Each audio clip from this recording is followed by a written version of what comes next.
नमस्ते बच्चों आज का हमारा टॉपिक है पदार्थ और वस्तुएं।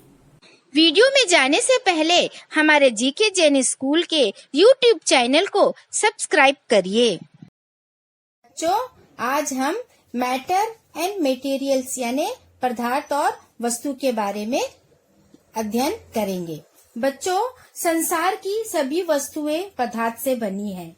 पदार्थ से बनी चीजों को वस्तु कहते हैं ना। हमने आपको पहले भी बताया था कि संसार में सभी पदार्थ से बनी हुई वस्तुएं हैं। तो आज हम अपने दैनिक जीवन में प्रयोग में लाई जाने वाली वस्तुएं प्राकृतिक से या कृत्रिम रूप से प्राप्त करते हैं।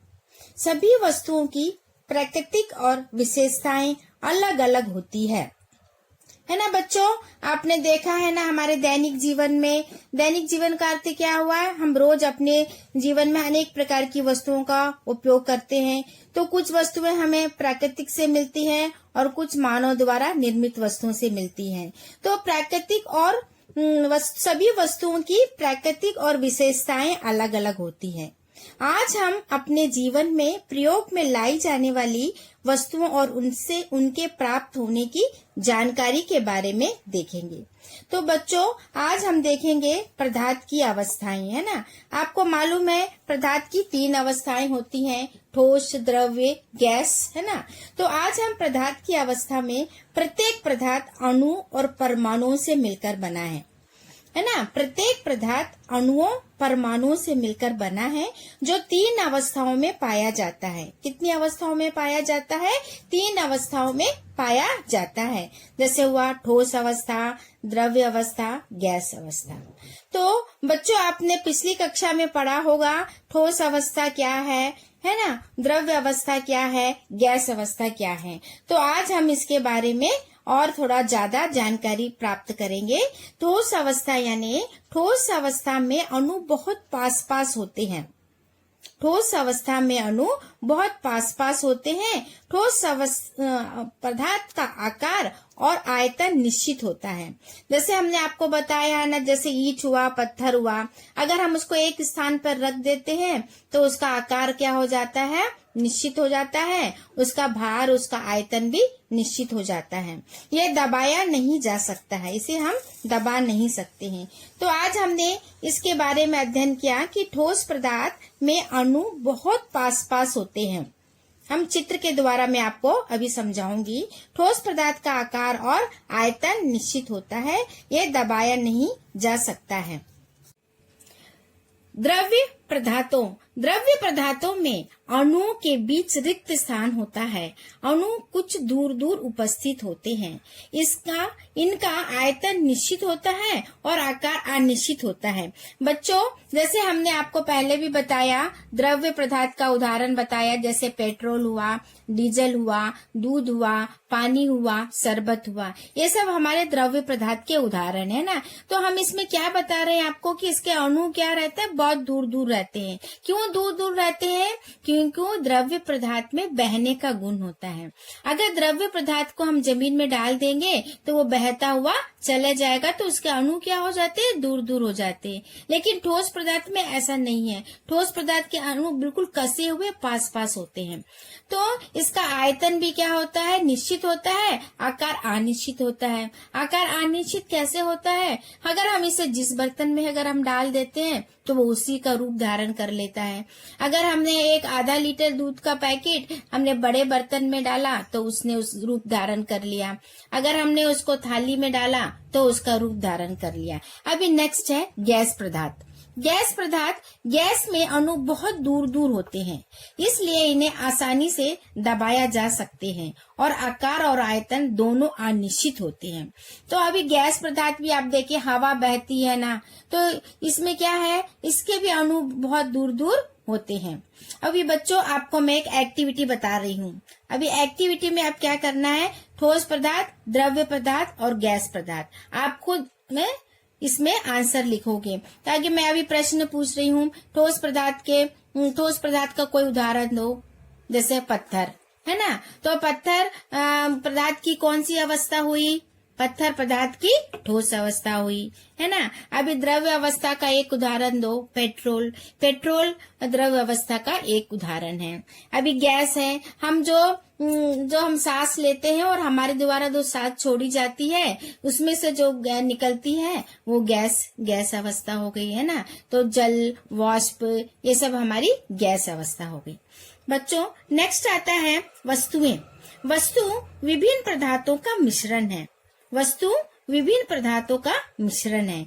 ये शुद्ध या अशुद्ध, ये शुद्ध या अशुद्ध, ये प्राकृतिक या मानव निर्मित भी हो सकती है। ये प्राकृतिक या मानव निर्मित भी हो सकती है। बच्चों आवश्यक सभी सामान विभिन्न प्रकार के पदार्थों से बनते हैं।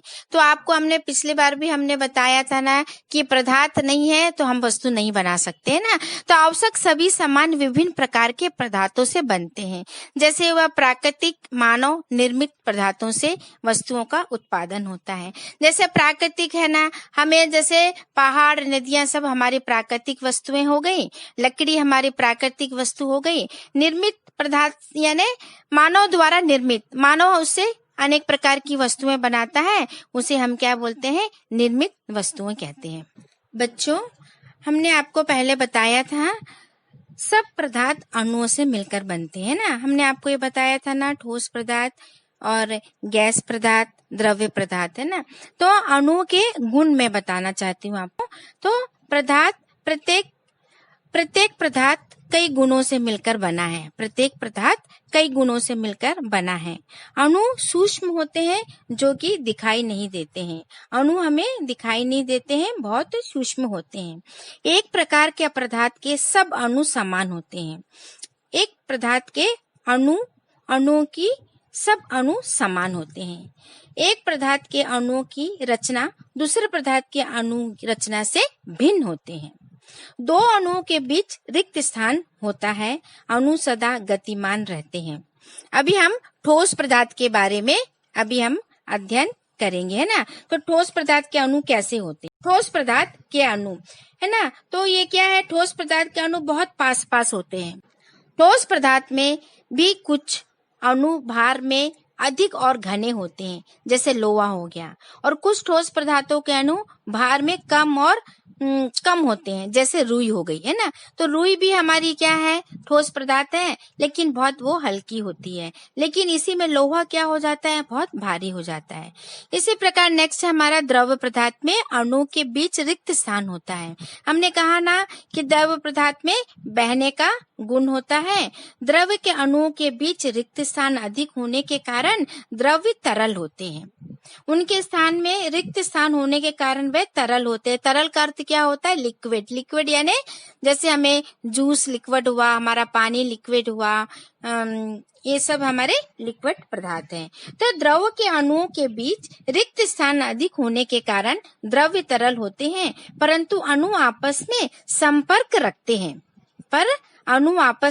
संपर्क रखते हैं। इस कारण द्रव का आयतन निश्चित होता है। अब नेक्स्ट है हमारा गैस, है ना। तो गैस, बर्फ गैस की ठोस अवस्था हम बोलते हैं ना। तो गैस के अणु क्या होते हैं, बिखरे हुए होते हैं। बिखरे यानी फैले हुए होते हैं। गैस के अणु कैसे होते हैं, फैले हुए होते हैं। गैस के अणुओं के बीच रिक्त स्थान बहुत अधिक होने के कारण उनका आयतन और आकार दोनों बदलते रहते हैं। तो बच्चों आपने अभी देखा ना कि ठोस पदार्थ के अणु बहुत कस के रहते हैं, है ना। और द्रव्य पदार्थ के अणु क्या होते हैं, उनके स्थान पर रिक्त स्थान होता है, खाली जगह होती है। और गैस के अणु के बीच भी रिक्त स्थान होता है, लेकिन बहुत अधिक दूरी पर होता है। और गैस के अणु हमें बिखरे हुए होते हैं। बच्चों आपको अभी ये समझ में आया है ना, पदार्थ की तीन अवस्था हो गई है ना। जैसे अभी एक पिक्चर में हम दिखाएंगे आप लोगों को। तो ये पिक्चर में आप देख के बताना, हमारे पास पदार्थ की तीन अवस्था है, ठोस अवस्था है, द्रव्य अवस्था है और गैस अवस्था है ना। तो ठोस अवस्था में आप देखिए, जैसे टेबल हुआ आपका, पेंसिल हुआ ना, एप्पल हुआ, साइकिल हुआ, ये सब हमारी ठोस अवस्था है ना। अभी नेक्स्ट हमारे हैं द्रव्य अवस्था में। आपने देखना द्रव्य अवस्था में आपको मालूम है दूध, चाय, कॉफी, शरबत, ये सब हमारी द्रव्य अवस्था है ना, पेट्रोल, डीजल। और नेक्स्ट आता है हमारा गैस अवस्था। गैस अवस्था में क्या हो गया, हमारे जल वाष्प हो गई है ना, वायु हो गया, हवा हो गई, तो ये सब हमारे गैस पदार्थ के उदाहरण हैं। तो बच्चों आप लोग इस चित्र को देखकर कौन सी अवस्था में किस चित्र का नाम है आप लोग लिखना और होमवर्क करना बैठ के घर में। द्रव्य पदार्थ के कौन कौन से हो गए, ठोस पदार्थ में कौन कौन से है वस्तु हो गई, और गैस पदार्थ में कौन कौन से हो गई।